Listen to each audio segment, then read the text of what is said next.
محمدا عبده ورسوله أرسله بالحق بشيرا ونذيرا وداعيا إلى الله بإذنه وسراجا منيرا صلى الله تعالى عليه وعلى آله وعلى أصحابه وبارك وسلم تسليما كثيرا كثيرا. أما بعد، أعوذ بالله من الشيطان الرجيم. بسم الله الرحمن الرحيم.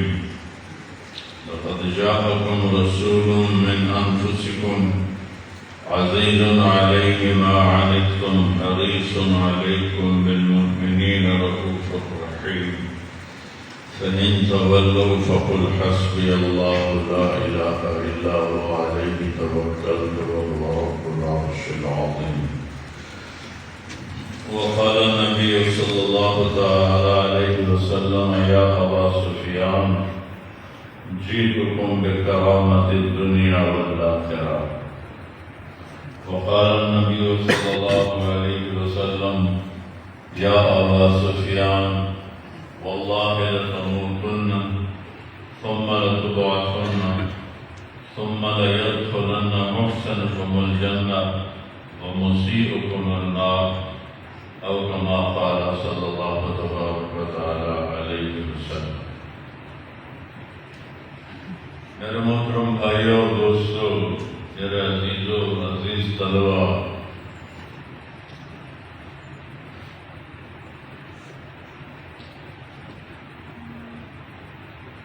اللہ کو پہچاننے بغیر، جس نے اللہ کو نہیں پہچانا، وہ اللہ کی نظر میں جانوروں سے بدتر ہے. اس نے اللہ کو نہیں جانا، اللہ کو نہیں مانا. وہ اللہ کہتا اولئک کالانعام بل ہم اضل. یہ جانور ہیں بلکہ جانور سے بھی بدتر ہیں. پھر اس جملے میں اور طاقت پیدا کرتا ہے: ان ہم الا کالانعام بل اضل سبیلا. جنہوں نے اللہ کو نہیں پہچانا، اس کے نبی کو نہیں جانا، یہ سوائے جانور کے اور کچھ بھی نہیں ہے. پہلے فرمایا جانور ہے، اب فرمایا سوائے جانور کے لیے اور کچھ بھی نہیں ہے، بلکہ ان سے بھی زیادہ یہ گمراہ ہیں، ان سے بھی زیادہ بھٹکے ہوئے ہیں. کیونکہ دوسری طرف اللہ فرماتا ہے: کل قد علم صلاته وتسبیحه. کائنات کی ہر شے جاندار، بے جان، متحرک، جامد،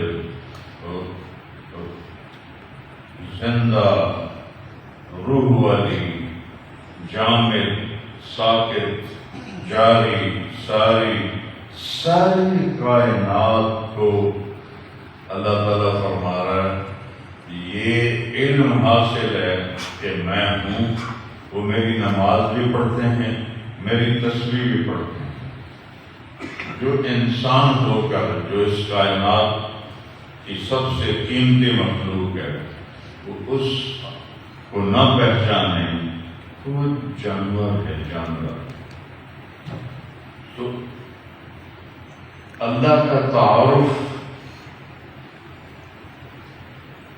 نبیوں نے کروایا.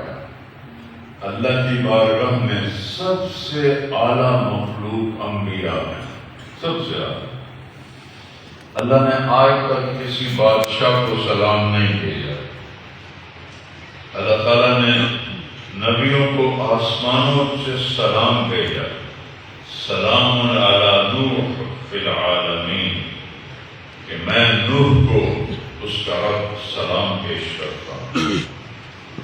سلام علی ابراہیم، میں ابراہیم کو سلام پیش کرتا ہوں. سلام علی موسیٰ و ہارون، میں موسیٰ اور ہارون کو سلام پیش کرتا ہوں. سلام علی الیاسین، میں الیاس کو سلام پیش کرتا کسی بات ذوالقرنین وہ بادشاہ ہے جس کی تعریف اللہ نے قرآن میں کی ہے، ایک ہی بادشاہ ہے، اللہ نے اس کو بھی سلام نہیں بھیجا۔ سلیمان علیہ السلام کو بادشاہی بھی دی، نبوت بھی دی، پھر سلام نہیں بھیجا۔ اور جب اللہ ہمارے نبی پہ سلام بھیجنے لگا، اب پہلے غور کرو، سلام علی ابراہیم، ابراہیم پہ سلام ہو، کس نے سلام بھیجا ہے؟ کوئی ذکر ہے؟ پیچھے آیات سے پتہ چلتا ہے کہ اللہ بھیج رہا ہے۔ سلام علی موسیٰ و ہارون، سلام ہو موسیٰ ہارون پر۔ اللہ کا کوئی تذکرہ نہیں، لیکن پچھلی آیات سے پتہ چلتا ہے کہ اللہ سلام بھیجا ہے۔ سلام علی المرسلین، سارے نبیوں پر سلام ہو، لیکن جب اپنے حبیب پہ سلام بھیجا، اپنے حبیب پہ سلام بھیجا، آخری نبی، دو جہان کے سردار، تو اللہ کہتے سلام علی محمد، جیسے باقی نبیوں کے بھیجا، سلام علی احمد، سلام علی النبی، سلام علی الرسول۔ اب دیکھو ذرا کلام کیسے تبدیل ہوتا ہے۔ ان اللہ نے پہلے کسی سلام میں اپنا نام نہیں لیا، یہاں ان اللہ، پہلا ان کا ہتھوڑا کہ دلوں سے شک نکال دو، یہ بات 100% حق اور سچ ہے کہ ان اللہ اپنا نام لائے، صفت نہیں لائے، رحمان رحیم کریم نہیں، اللہ،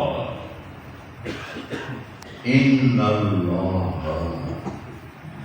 کا سوالی مانے نہ مانے، بے شک اللہ، اور وَمَلَائِكَتُهُ، دوبارہ اپنا نام لے کر آئے، اور اللہ کے فرشتے، ان اللہ والملائکہ بھی ٹھیک تھا، اللہ اور فرشتے، فرشتے تو ہے نہیں اللہ نے کسی بولتے ہیں نہیں، کوئی نہیں، تو کھلی گل ہے، لیکن میرے رب نے اپنے نبی کو عزت دینے کے لیے اپنے نام کو 2 دفعہ استعمال کیا، اپنے نام کو 2 دفعہ۔ جناب میں اور میرے بچے آپ کے خدمت گزار ہیں، یہ ہمارا محاورہ ہے جب ہم کسی بڑے کو کہتے ہیں۔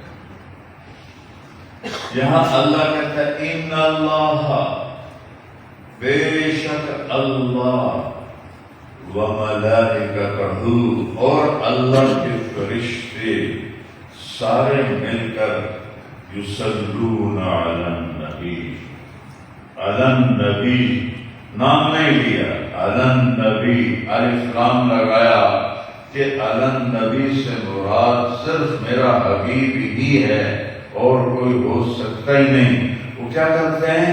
اس عظیم الشان نبی پر سلام، رحمت بھیجتے ہیں، اللہ رحمت بھیجتا ہے، فرشتے دعا کرتے ہیں۔ تو یہ جو لفظ ہے یصلون، اس میں تکرار کا معنی پایا جاتا ہے کہ صرف ایک دفعہ نہیں کرتے، مسلسل کر رہے ہیں۔ ہم تو ایک تصویر درود شریف کی کہ بڑی بس کر دی، کسی نے 2، کسی نے 5، کسی نے 1000 بس کر دی، لیکن یصلون میں یہ مطلب ہے کہ اللہ اور اللہ کے فرشتے مسلسل اس اللہ کے محبوب پر درود پڑھ رہے ہیں اور پڑھتے رہیں گے، اور کسی وقت بھی یہ سلسلہ ختم نہیں ہوگا۔ لہذا اگلی بات، اللہ نے کسی امت کو نہیں کہا اپنے نبی پہ درود پڑھو، کسی امت، موسیٰ علیہ السلام کی امت کو نہیں کہا موسیٰ پہ درود پڑھو، ابراہیم علیہ السلام کی امت کو نہیں کہا ابراہیم پہ درود پڑھو۔ اب سنو آگے کیا ہے، یا سائرن کی آواز، اے ایوہا عزت و احترام. کون؟ الذین آمنوا، اے ایمان والو. سوری قیامت تک آنے والی امت شامل ہوگی. اے ایمان والو. جب اللہ بھی اس محبوب پہ رحمت اتارتا ہے، درود اللہ کی طرف سے رحمت کے معنی بنتا ہے، اور فرشتے بھی ان کے لیے دعا کرتے ہیں، درود پڑھتے ہیں. تو اے ایمان والو، صلو علیہ وسلموا تسلیما. تم بھی میرے محبوب پہ درود پڑھو اور پڑھتے رہو اور سلام کرو، سلام کرتے رہو. یہ آیت آپ کو اٹھا کے عرش تک پہنچا دیتی ہے. اب یسلون کے لفظ میں ایک چیز بتاتا ہوں. ابھی اللہ کی رحمت اتر رہی ہے، فرشتے درود پڑھ رہے ہیں، ہم درود پڑھ رہے ہیں. ایک دن آئے گا ایمان والے ختم ہو جائیں گے، فرشتے رہ جائیں گے، اللہ باقی ہمیشہ. دوسرا وقت آئے گا فرشتے بھی ختم ہو جائیں گے، سب کو فنا ہوگی، اللہ رہ جائے گا. میرا رب اس وقت اکیلا اپنے حبیب پہ درود پڑھ رہا ہوگا. سبحان اللہ، سبحان اللہ. یہ میرا آپ کا نبی ہے. اللہ کو نبی سب سے پیارے ہوتے ہیں، اور ان میں سب سے پیارا اللہ کو اپنا محبوب ہے. اللہ نے کسی نبی کی قسم نہیں اٹھائی، اپنے حبیب کی قسم اٹھائی. والضحیٰ، تیرے روشن چہرے کی قسم. واللیل اذا سجا، تیری سیاہ زلفوں کی قسم. یہ امام راضی نے ترجمہ کیا ہے، یہ جو میں نے اب ترجمہ کیا ہے امام راضی نے کیا. والضحیٰ، آپ کے روشن چہرے کی قسم. واللیل اذا سجا، آپ کی سیاہ زلفوں کی قسم. پھر یہ تسلی بھی کسی اور نبی کو نہیں دی. ما ودعک ربک وما قلی. آپ کا رب نہ آپ کو چھوڑ سکتا ہے، نہ آپ پہ ناراض ہو سکتا ہے. یہ ایسا ہوا کہ قریشی گئے یہودیوں کے پاس کہ یہ جو نبی آیا ہے سچا ہے کہ جھوٹا ہے. تو انہوں نے کہا اس سے 3 سوال کرو. روح کیا ہے؟ ذوالقرنین کون ہے؟ اصحاب کہف کون ہے؟ 2 کا جواب دے گا، روح کا جواب نہیں دے گا. اگر سچا نبی ہے تو 2 کا جواب دے گا، ذوالقرنین اور کہف، لیکن روح کا جواب نہیں دے گا. اگر تیسری کا بھی جواب دے تو پھر وہ سچا نبی نہیں ہے.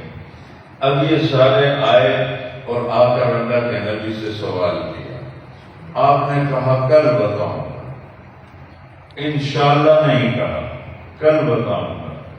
18 دن وحی بند ہو گئی. 18 دن وہ سارے مکے والے مذاق اڑا رہے ہیں، کدھر گیا تیرا خدا، کدھر گیا تیرا رب، کدھر گئی تیری وحی.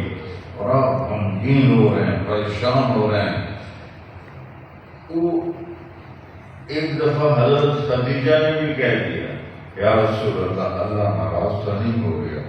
تو اپنوں کی بات تو کھا جاتی ہے نا، تو آپ کے دل پہ جا کے چوٹ پڑی. جب تو خدیجہ بھی کہہ رہی ہے تو اس وقت پھر اللہ نے جبریل کو بھیجا. میں اس آیت کا یہ جو صورت نازل ہوئی ہے، یہ اس کا لہجہ عام نہیں ہے. میں ایک پہلے مثال دیتا ہوں. آپ کو اپنے دوست پہ شک پڑ جاتا ہے، بدگمانی ہو جاتی ہے، اسے پتہ چلتا ہے. بیٹے کو بدگمانی ہو جاتی ہے باپ کا، اسے پتہ چلتا ہے. تو وہ اس کو سادہ لہجے میں نہیں کہتا، وہ کہتا بیٹا کیا کر رہے ہو، مجھ میں بدگمانی کر رہے ہو، مشکل، میں تیرا باپ ہوں، میں نے تمہیں جنا ہے، میں نے تمہیں پالا ہے، میں نے تمہیں کھلایا ہے، میں نے تمہیں پلایا ہے، میں نے تمہیں پڑھایا ہے، میں نے تمہیں قربان چڑھایا ہے، تم میرے بارے میں بدگمان ہو رہے ہو. دوست سے کوئی